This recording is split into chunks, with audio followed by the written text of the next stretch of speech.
Welcome to UGC EPG Pathshala. I am Unita Sachidanand from Department of East Asian Studies. Paper 8 Survey of Japanese Literature Post-War to Heisei. Literary World of Endo Shusaku.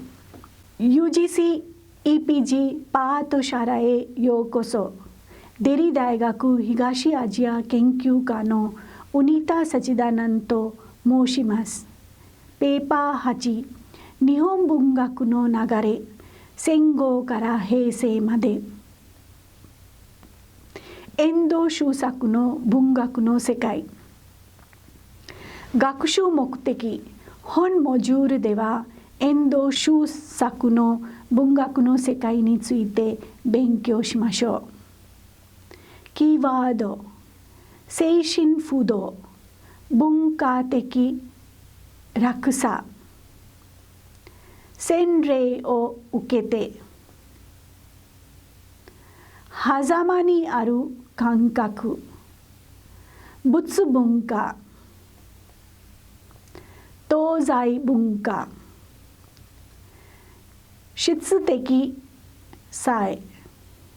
象形準拠目撃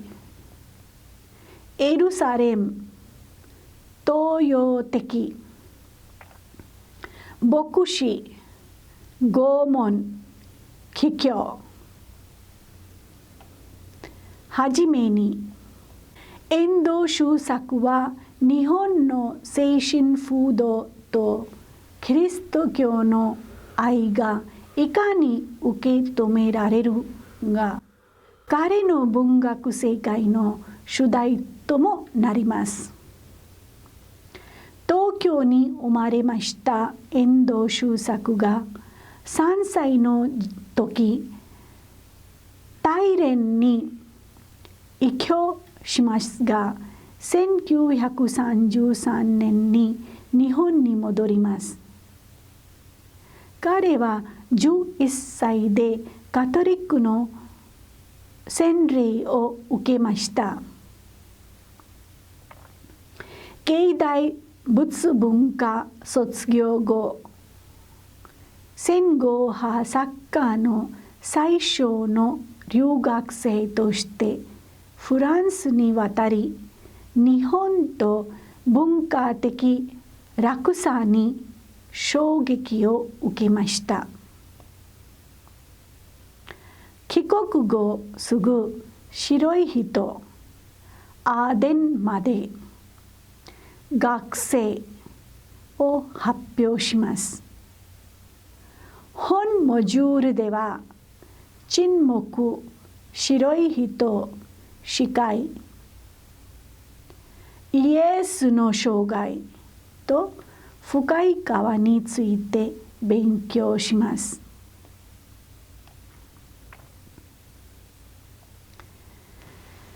遠藤周作は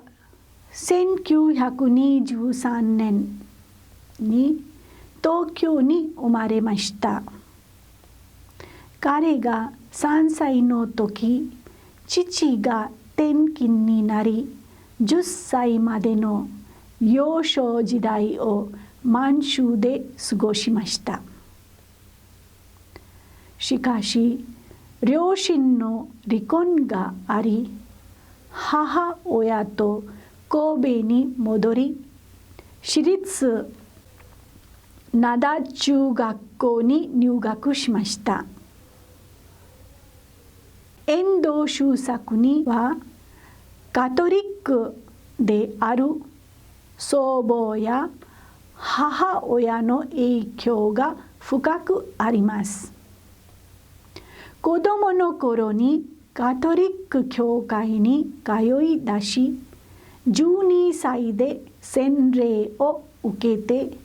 キリスト教の信者となります。後ほど母の家から父の家に移り住むことになり遠藤周作の生活は両親の生き方の狭間にある感覚があったと言えます。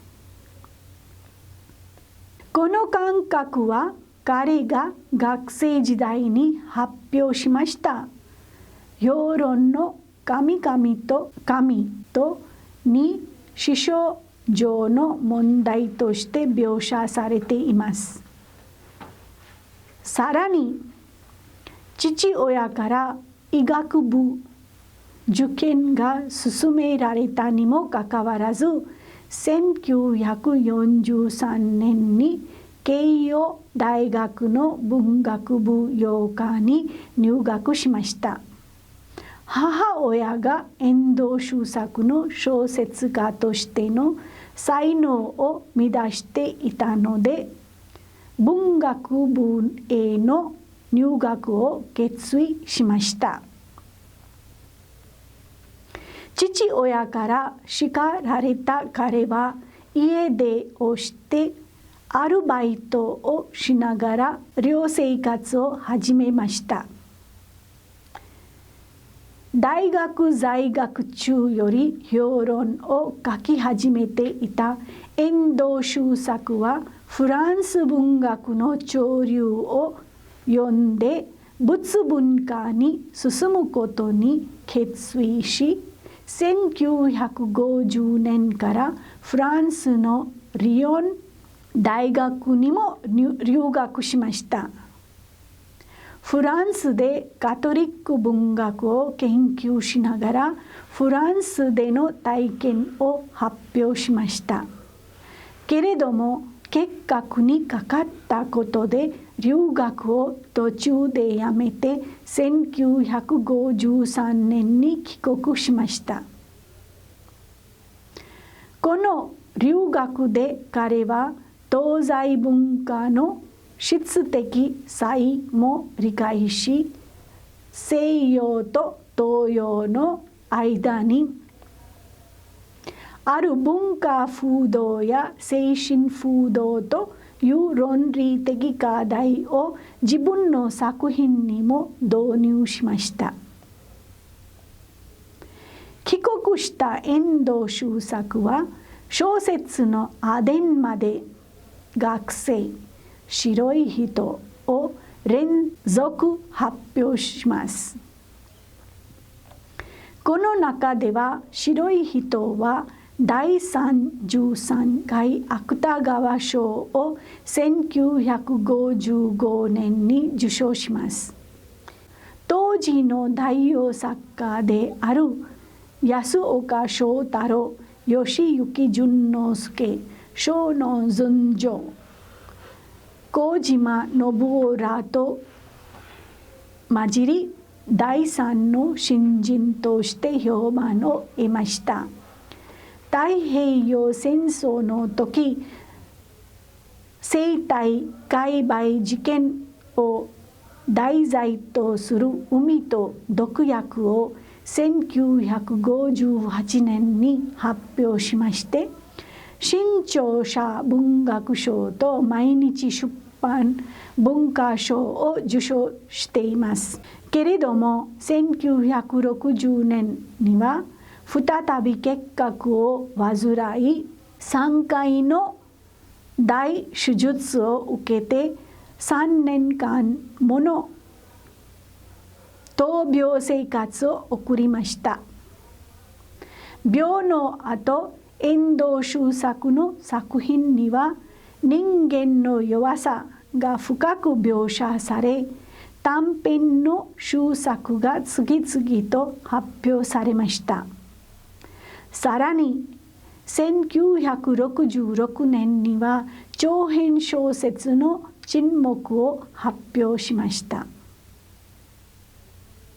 次に大事な作品のあらすじとか分析に入りましょう。一番最初に沈黙です。沈黙。霧しぶね迫害の激しい日本で地区長の住職にあったフェレラ牧師が拷問により帰郷しましたとの報告がローマ教会に届きます。かつてフェレラに教育を受けたポルトガルの若い司祭ロドリゴはその知らせを信じられず、周囲の反対を押し切って真相を確かめるため日本への参入を試みます。ロドリゴは仲間のガルペイと共にかつて転んだ厳しい船吉次郎の手引きで日本上陸に成功します。2人が潜入した隠れ霧し船の村は間もなく役人たちに襲われ、吉次郎も吉一蔵が捕らえられます。吉次郎再び転ぶことで解放されますが、もう吉と一蔵は処刑されます。2人の殉教を目撃したロドリゴはそこに神の沈黙を感じます。吉次郎の密告により捕らえられたロドリゴは再び岸船の処刑を目撃した沈黙を続ける神に対して疑惑を抱きます。しかし日本人信徒に加えられる穴ずりの拷問の横で帰郷すれば信徒たちを助けようというフェレラの枠とともに踏絵が差し出された時、踏絵に描かれたキリストがロドリゴに語りかけます。江戸時代にキリスト教が禁じられ、牧師や信徒が直面していた困難さが本作品で描かれています。第2回谷崎潤一郎賞を受賞した沈黙は、遠藤周作の信仰も表にした作品であると言えよう。以降、遠藤周作はキリスト教を題材にした作品として四海のほとり、黄金の国などを次々と発表したのであります。遠藤周作は1994年に没しました。白い人は短編小説で1955年に発表されました。ドイツ天領下のリヨンで対立する神学生を死へ追い込む醜悪主人公の姿を描いた作品であります。四海は長編小説で1973年に発表された作品です。日本人とイエスの問題を扱った作品です。戦争中、イエスを捨てようとした小説家がエルサレムを訪れます。大学時代の友人ドータの案内で聖地を訪れる巡礼の7章、イエスの周囲の人々の姿を描いた群像の一人6章からなる作品であります。深い川は長編小説で1993年に発表された作品であります。若き司祭らがインドのガンジス川で魂救済に至るまでを描く作品です。東洋的な独自のキリスト像を提示した作品です。この深い川はインドと関係があって映画にもなっています。とても有名な作品です。日印関係を深く作る作品でぜひ見ていてください。結論。牧師や信徒が直面していた困難さが沈黙で描かれています。宗教をテーマにしてたくさんの文学作品を書きました。第三の新人として取り上げた安岡正太郎は悪い仲間で弱者の立場から当時の若者を描き、吉行淳之介は主によって性を中心にしたテーマの作品を発表したのであります。章の群像は家庭の不安定を題材にした作品のプルサイド